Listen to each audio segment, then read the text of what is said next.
Tell me why farmers like you are so concerned about these new laws. Look, there's a madness sweeping the West at the moment. We've got a government that has all the powers of a dictatorship. There's nothing we can do about it. They hold the House to ransom. They do whatever they darn well like. And this piece of legislation is just it's a classic signal to all of us that we have a government that's not listening. So look, I'd suggest that 30,000 signatures on a petition in less than 2 weeks, no advertising, not a cent spent, is a clear message to the Premier that we are deeply concerned about what you're doing here. It's vastly overreaching. It may be a bit of a response to what happened at Juukan Gorge, but mate, we don't need this legislation. We really don't. We're farmers. We want to go farming.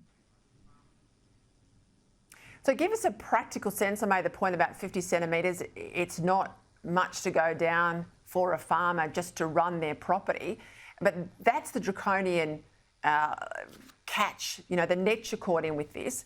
And the issue I heard an Aboriginal elder talking about is you're going to require these permits, but most of these localised elder groups and organisations haven't even been established. How that's supposed to work in a couple of weeks' time, I've got no idea. Yeah, but it is so badly prepared. There's nothing in place. None of the things we need are there.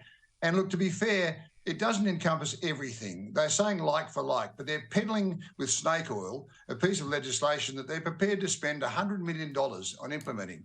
Now, if we ought not to be worried, $100 million is enough to make anybody become gravely concerned.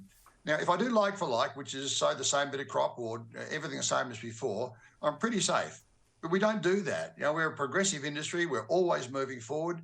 The gear gets wider, the harvesters get bigger. We need to fill in the gullies. We need to pick up the rocks. We need to do so many things that are not like for like. And for a farmer to embark upon something like that, he must first of all do something that's called due diligence. Now, none of us are totally certain what due diligence actually means, but after you've done due diligence, then you may feel concerned that maybe you could get yourself into trouble.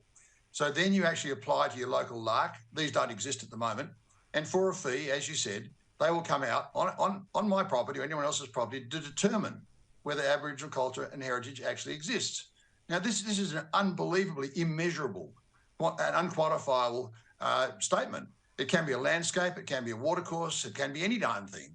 And it also says in the legislation that just because a determination has been made to say there's no Aboriginal culture and heritage present, it doesn't mean that at some point in the future it may not be deemed to be there.